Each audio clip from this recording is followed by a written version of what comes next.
She was running barefoot from her father's farm until a cowboy caught up and swept her off her feet. She did not know the exact moment she decided to run. There was no dramatic plan, no packed bag hidden under the bed, no goodbye note. There was only a quiet understanding that if she stayed one more night, something inside her would disappear forever. The house was silent, but the silence felt heavy, like it was watching her. A very small sound made her heart race. The ticking clock, the wind brushing the window, the floor settling under its own weight. She waited until the lights were off, until she was sure sleep had taken over the house. Her body felt weak, but her mind was alert in a way it had never been before. Fear had sharpened her senses. She slipped from the room without shoes, afraid even the sound of tying laces would be too loud.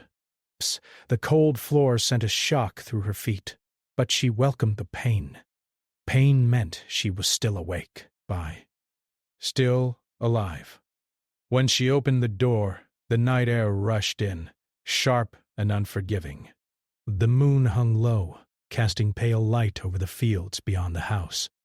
She hesitated for a moment, gripping the doorframe, knowing that once she stepped outside, there would be no turning back. Breath. Everything familiar, no matter how painful, was behind her. Everything unknown was ahead. She stepped out. The ground was cold and uneven.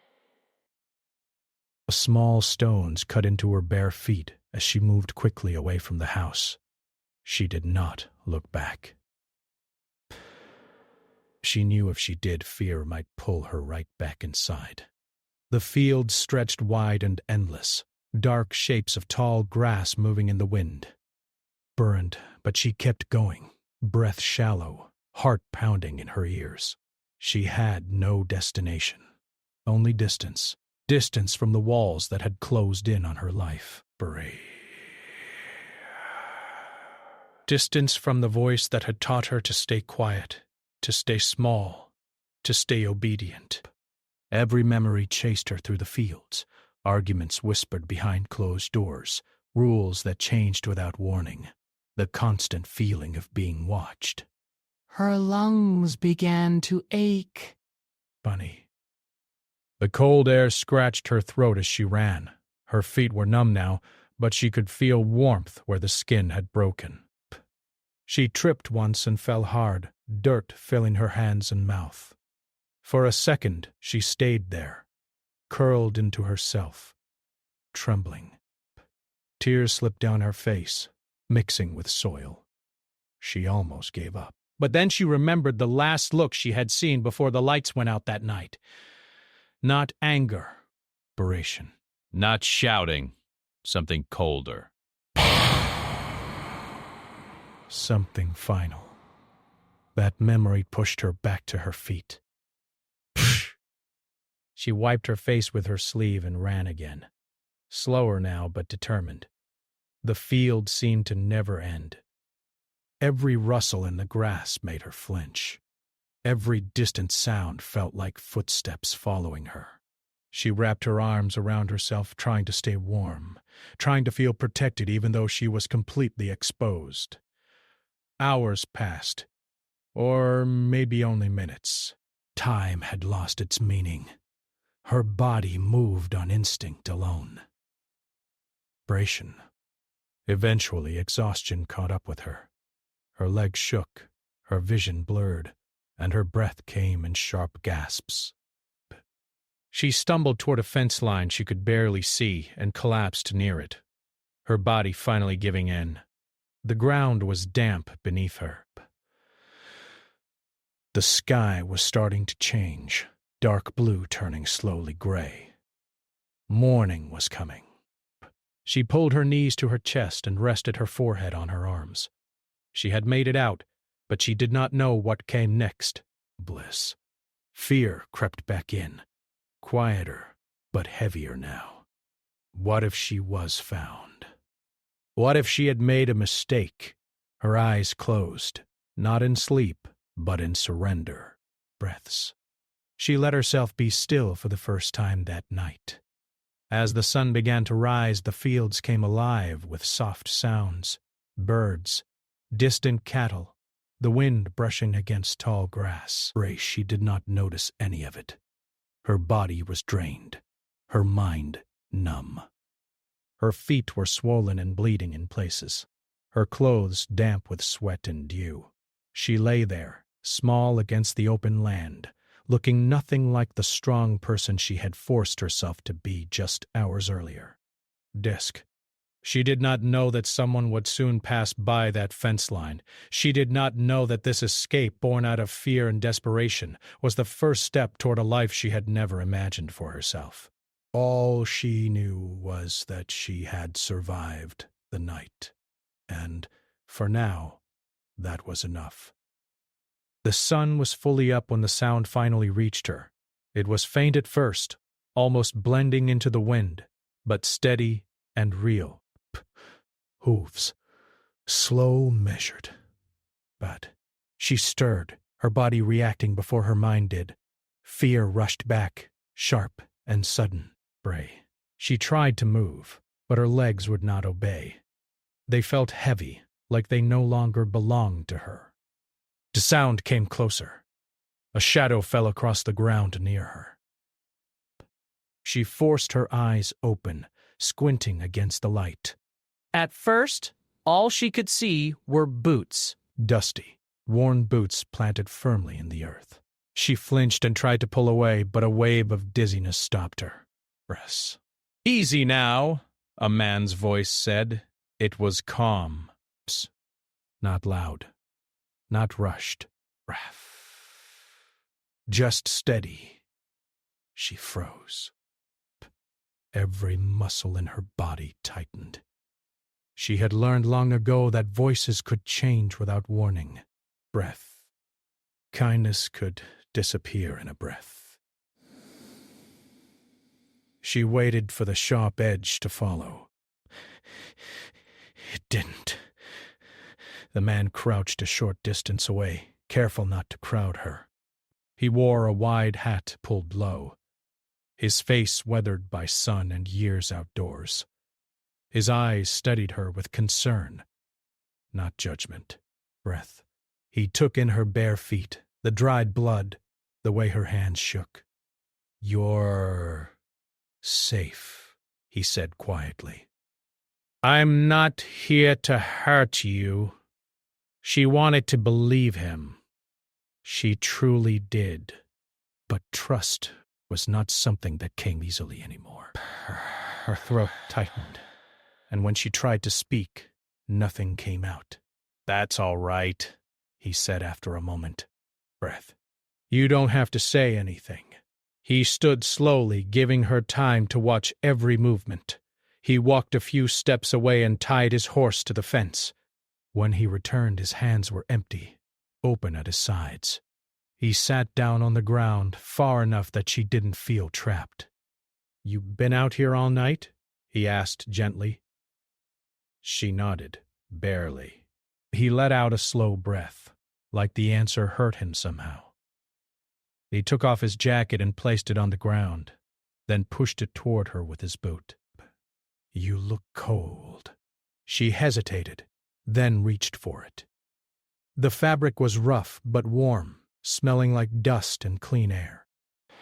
She wrapped it around her shoulders, her fingers trembling. The simple act made her eyes sting with tears she didn't fully understand.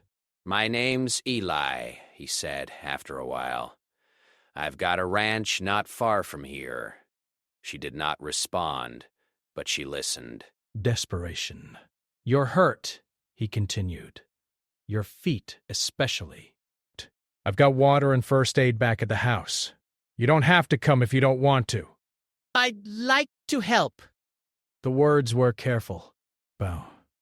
No pressure. No demand. She looked at her feet. Pain flared as she shifted them slightly. Breath. She was exhausted beyond words. She knew she could not walk much farther on her own. Great. Still, fear whispered its warnings. Eli seemed to sense it. We can take it slow, he said. Or I can call someone else if that makes you feel better. She swallowed hard. Brand. Calling someone else sounded worse. Too many questions. Too many chances for her to be forced back into a life she had escaped only hours ago. She shook her head. All right, he said softly. Then we'll do this one step at a time. He helped her stand without touching her at first, guiding her with his voice. Spectre. When she nearly fell, he caught her by the arm. Firm, but gentle. She stiffened, then relaxed slightly when he let go as soon as she was steady. The walk to the ranch was slow. She leaned on him more than once, her body finally allowing itself to accept help. He spoke only when necessary, pointing out uneven ground, warning her of rocks. He did not ask where she came from or why she was there. When they reached the house, it was simple and clean, surrounded by open land and wooden fences. The quiet felt different here, not heavy. Shh. Just still. Eli helped her sit on the porch. He brought a basin of warm water and knelt in front of her, stopping when she tensed. Is this okay? He asked. She nodded. He cleaned her feet carefully, his movements slow and respectful. He wrapped them in clean cloth, explaining each step before he did it. The care made her chest ache in a way she did not expect. Afterward, he brought her water and food. She ate slowly, her body weak but grateful. Branch, each bite felt like proof that she was still here. You can rest inside, he said. I'll be outside if you need me. Inside, the small room was plain but welcoming. She sat on the edge of the bed, unsure if she deserved to lie down. Breath's eventually exhaustion won. She lay back and closed her eyes, half expecting to wake up somewhere else. But when she woke, hours later, the light was softer and the room was still quiet. Ellie was in the kitchen when she came out. Desk. He looked up and smiled, not surprised to see her. How do you feel? He asked. She thought about it.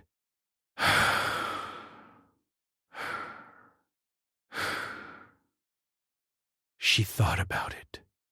Her body hurt. Her mind was still foggy, but the fear that had ruled her for so long felt quieter here. Better, she said. It was the first word she had spoken since the fields. He nodded, like it was enough. That evening, as the sun dipped low, she sat on the porch wrapped in his jacket, watching the sky change colors.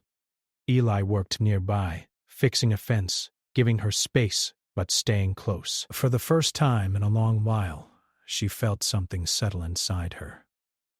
Not hope, breath. Not yet, but safety. The next morning arrived quietly. Light crept through the window and settled across the wooden floor. She woke slowly, unsure at first where she was. Then the smell of coffee drifted in from the kitchen, warm and steady, and the memories of the fields, the fence, and the man with the calm voice returned. Bobsy stayed up, her feet still wrapped, resting carefully on the floor. Her body ached, but it was a deep, honest soreness, not the sharp, fear-driven tension she was used to. For a moment she simply sat there, listening. No raised voices, no sudden movements, just the soft sounds of a house waking up. When she stepped into the kitchen, Eli was standing by the counter pouring coffee into a chipped mug. He looked up and gave a small nod as if seeing her there was the most normal thing in the world. "Morning," he said. "Morning," she replied. Her voice was quiet, but steadier than the day before. He slid a plate toward her. Eggs, toast, nothing fancy. Eat what you can, he said. No rush. She sat at the table, her hands wrapped around the warm mug. She watched him move around the kitchen, comfortable in the space, never once glancing at her in a way that made her feel examined. That alone felt strange. She had grown used to being watched, measured, corrected.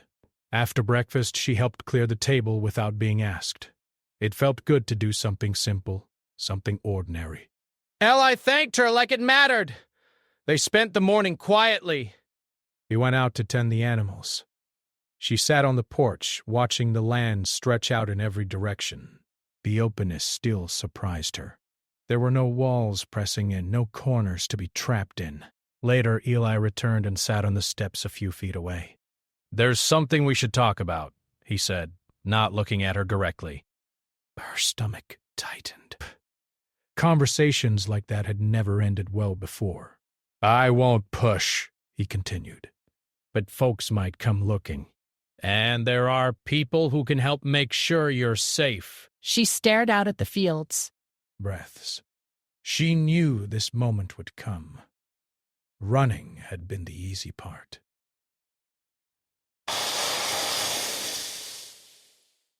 What came after was always harder. I don't want to go back, she said, the words coming out sharper than she meant them to. I figured, he said gently. And I won't make you. She turned to look at him, surprised. But, he added, you deserve protection, and you deserve choices. Choices. The word felt unfamiliar, heavy. Bits. Over the next few days, bits of her story came out. Not all at once, not in order. Sometimes it was just a sentence. Sometimes only a look or a long silence. Eli never rushed her. He listened like he wasn't waiting for his turn to speak. She spoke about isolation. About rules that changed without warning. About being told that her thoughts didn't matter, that she was lucky to have what she had. Wrath. She did not name everything. Some things were still locked away, too painful to shape into words. Eli didn't react with shock or anger. He nodded, his jaw tight, his hands resting calmly on his knees. That shouldn't have happened, he said once. No excuses. Doubts. Those words settled deep inside her. Bert. Eventually, he suggested reaching out to people who could help properly. Not to force her anywhere, but to make sure she wouldn't be dragged back against her will. The idea scared her, but the thought of being unprotected scared her more. When the call was made, Eli stayed nearby but didn't hover. Brah. She spoke slowly, carefully, her voice shaking at times. When it was over, she felt drained but lighter, like she had set down a weight she didn't realize she was still carrying. Life on the ranch found a rhythm. She helped where she could, feeding animals, folding laundry, small tasks that reminded her she was capable. Eli treated her like an equal, not a guest who owed him something. At night, she sometimes woke up afraid, her heart racing for no clear reason. When that happened, she sat on the porch, wrapped in a blanket, watching the stars until her breathing slowed. Eli never asked why. He just made sure the light was on and the door was open. There were moments when she pulled back without meaning to. Brash. A sudden movement. A raised voice from the radio. Each time she expected frustration or anger. Instead, she got patience. One afternoon, a truck drove past the property, slowing as it went. Her body went rigid, fear shooting through her like ice. Eli noticed immediately. You're all right, he said quietly. That's just a neighbor. Bap, bap, bap, bap, bap, bap. Nothing wrong with being careful, he added. That night, sitting across from him at the table, she realized something that scared her almost as much as the fear had. She trusted him. Not completely, not blindly, but enough to sit with her back to the door, enough to sleep through the night most days. Enough to believe that kindness could be real and steady. One evening, as the sun dipped low, she finally asked the question that had been sitting between them. Why are you helping me? Eli leaned back in his chair, thinking. Because you needed help, he said. And because no one should have to face something like that alone. There was no hero tone in his voice, no expectation of gratitude. Just truth. She looked down at her hands, scarred and worn, hands that had done so much just to survive. For the first time, she allowed herself to imagine a future that wasn't built only around escape. She didn't know what that future looked like yet. There were still steps ahead, hard ones. But the fear no longer filled every corner of her mind. Out here, under wide skies and open land, she was learning something new. Staying could be just as brave as running, and this time, she wasn't doing it alone. Brash. The day came when she knew she could not stay hidden forever. Life on the ranch had begun to feel steady, almost gentle, but the world beyond the fences still existed. There were forms to fill, calls to answer, and decisions that could no longer be delayed.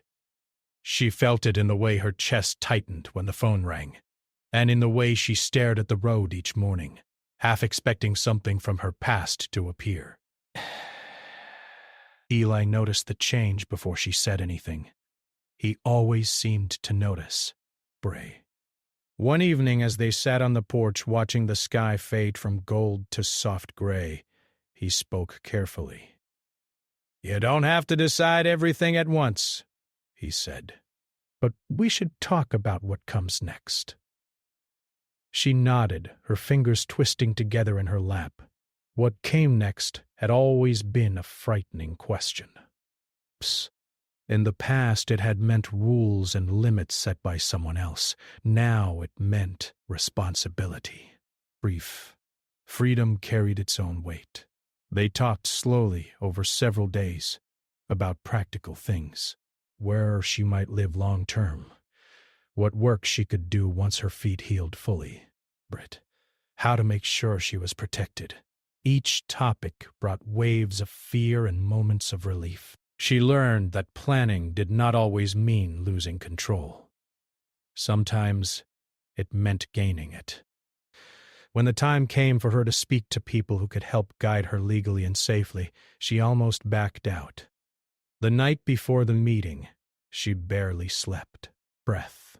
Her mind replayed old warnings, old threats that told her speaking up would only make things worse. That morning, Eli poured her coffee and slid the mug across the table. "I'll be right outside," he said. "You're not alone in this." Those words carried her through the conversation. She spoke clearly, even when her voice shook. She explained what she could. She set boundaries when questions felt too close. For the first time, people listened and respected those limits.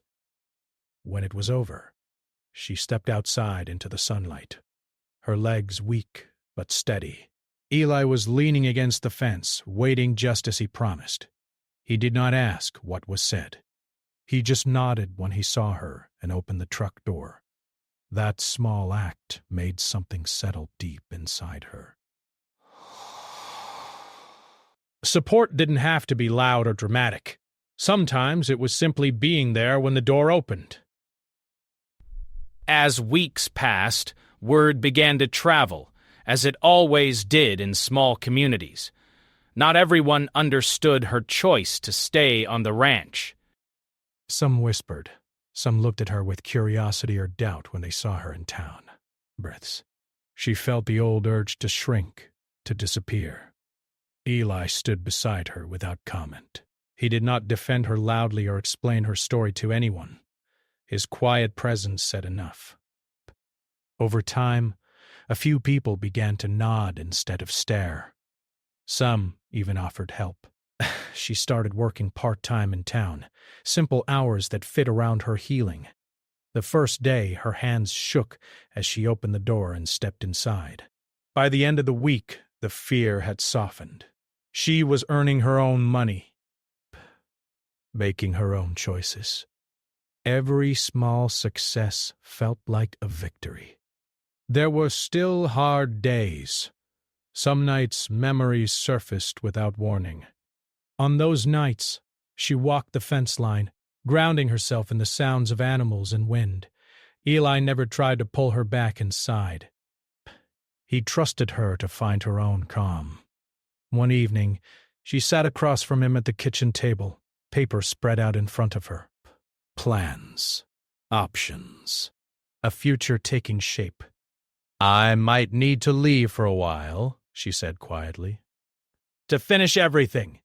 Eli met her eyes. "If that's what you need, you should do it." The answer surprised her. Part of her had expected resistance. Or disappointment. "You'd be welcome back," he added. "But only if you want to be." That was the moment she realized something important. Staying here was no longer about hiding or depending on him. It was a choice she could make freely. When she did leave, it was with her head high and her feet healed enough to wear shoes again. She took only what she needed. No fear. No rushing. Eli watched from the porch as she drove away, his hand raised in a calm goodbye. The days apart were harder than she expected. She missed the quiet mornings, the wide land, the steady rhythm of the ranch. But she also discovered strength she hadn't known she had. She handled conversations she once would have avoided. Ways. She stood firm when doubts were thrown her way. When she returned weeks later, the ranch looked the same. The fence lines, the open sky, the dust on the road. But she was different. Eli smiled when he saw her, not surprised, not relieved, just glad. That night, as they sat outside under a sky full of stars, she understood that rebuilding a life was not about erasing the past. It was about standing steady in the present. She had chosen to stay. Not because she had nowhere else to go, but because this place and the life she was building finally felt like her own. Time did what fear never could. It moved forward, steady and patient, carrying her with it. The days on the ranch slowly turned into months, and the months settled into years. Life no longer felt like something she had to survive minute by minute. It became something she could live, one ordinary day at a time. She built routines that were her own. Morning walks along the fence line. Quiet breakfasts with the windows open. Work that tired her body in a good way and gave her mind space to rest. The land taught her consistency. No matter what she felt inside, the sun still rose, the animals still needed care, and the seasons still changed. The past did not disappear. Some memories stayed sharp, others faded, but none ruled her anymore. When they surfaced, she faced them with tools she had learned over time, pausing, breathing, grounding herself in what was real and present. Strength, she learned, did not mean never hurting. It meant knowing she could handle the hurt without breaking. Eli remained a steady presence. He never claimed credit for her growth. He never spoke as if he had rescued her. Breaths. They worked side by side, shared quiet meals, and talked late into the evenings about simple things. Weather. Work. Plans for the land. Bright. Slowly, something deeper formed between them. Not rushed, not forced. Trust grew the way the land healed after a hard season. Gray. Gradually. Naturally. People in town began to see her differently too, not as the woman who arrived barefoot and afraid, but as someone reliable. Someone who showed up, someone who had a voice and used it calmly. The whispers faded. Respect took their place. One afternoon, as she stood watching the field sway in the wind, she realized she no longer measured her days by what she was running from. She measured them by what she was building. There came a moment when Eli finally spoke words they had both been circling around for a long time. "I care about you," he said simply. Duh.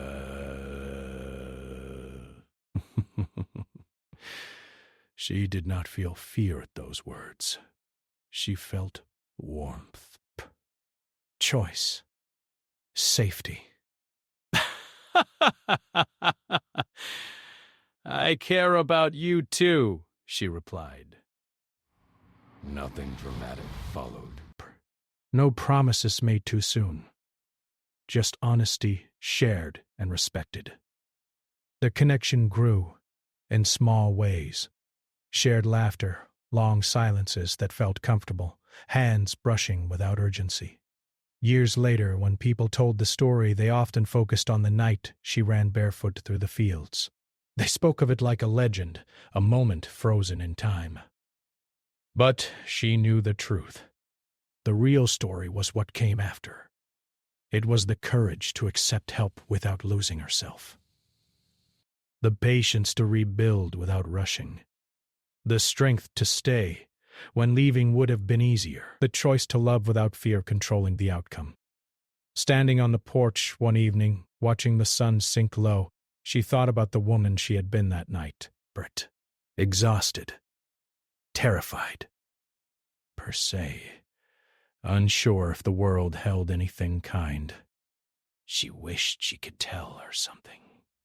"You will rest. You will stand steady.